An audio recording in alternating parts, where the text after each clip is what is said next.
I became interested in quilts after I married and visited my husband's family in western Kentucky. All of the women, most of them relatives of my husband, lived in this little village, and they were very interested in quilt making. But they treated quilts in a different way than what I knew about, because I thought of quilts more or less as blankets. My grandmother made them, and on top of the quilt, then she would put a silk spread. So I didn't know the difference between a quilt and a blanket. But in Kentucky, the women were very proud of their quilts. And what amazed me was that the quilts had names. They called the quilts by name. And they would say such things as, "Come and see my Catch-as-Catch can," or "Look at my blue and white sugar bowl." Not only that, they put their quilts in competition in the county fairs. And also, they had ladies' arts catalogs with all these different designs. They had mountain mist batting with the patterns, and then also the little advertising flyers that had just picture after picture of different quilt designs.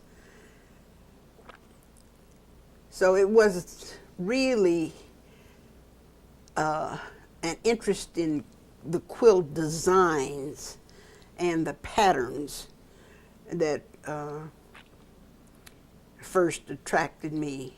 And I found out that there were women who were pattern collectors, and so I became one too. And any other kind of craft, okay, suppose it's glass. You've got all kinds of books and references that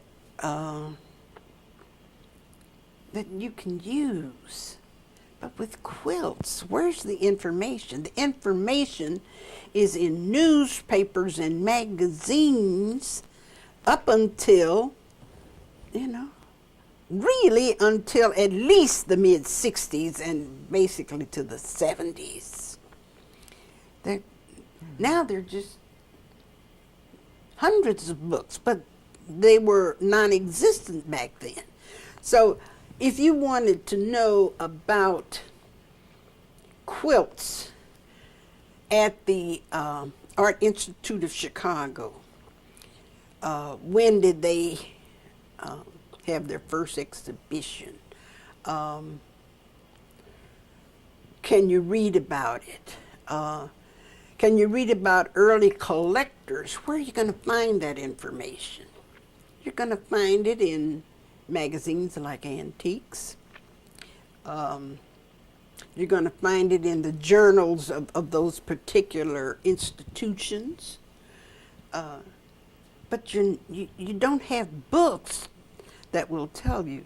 So that's why it's important to save, especially the early materials, the paper materials.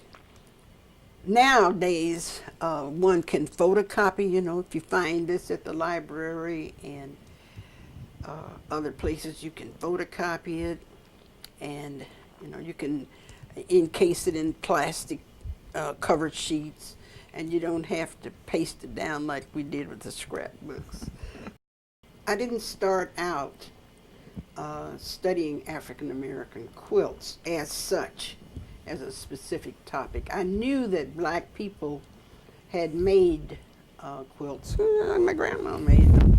And certainly my in-laws and all the people in Kentucky. So I knew that black people, and then I knew other black people had made quilts. But about the time of the bicentennial, there was a great deal of reference material published about ethnic groups in America. That So about the time of the bicentennial, there was a great deal of information about ethnic groups in America and how one should be proud of one's ethnic heritage, that America was not necessarily a melting pot, but instead it was a very unusual society of many ethnic groups, and people should not lose sight of their heritage. And I thought I ought to study about African American quilts as such. Well, it was not an easy task because there was nothing in the literature, so little. I found the Scribner's, just anything that would help. I found a Scribner's, I think it was about 1890, and it was not about African American quilts, but it had a portion in the article, and it was one of the first, historical articles in American literature about quilts and quilt history. My study of African American quilts and their history, I think that my contribution to that field has been to widen the perception of African American quilts, that very astute, brilliant, academic people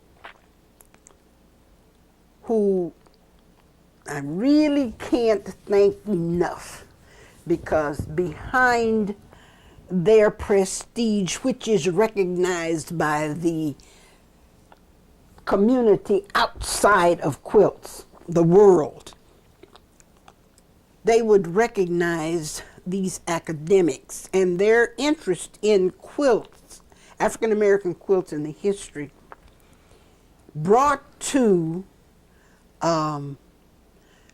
African American quilts a kind of, I hate to say the word prestige because that's not what I mean. I want to say worthy of scholarship. That's what I'm saying.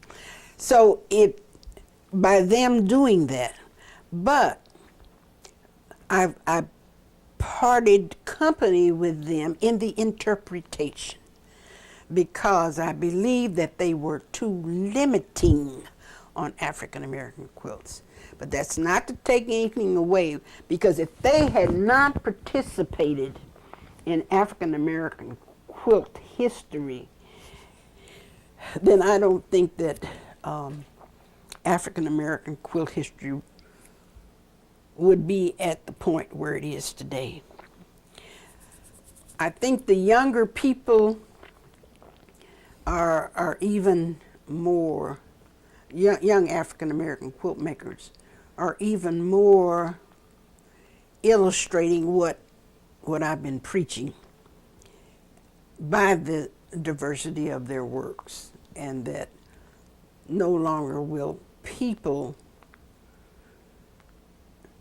really hold to the idea that African American quilts reflect only one aesthetic. Yeah. What I'm most proud of, and it's not about myself, it's about the way that quilts are regarded today and what they were when I started. I always, after I got into the history part, I always hoped, but didn't really believe it would happen, that someday quilt history would be a part of the academy. I thought that. I wanted that. And though it has not taken the path that I thought it would, it is. Now that's a far cry from the quaint, pretty,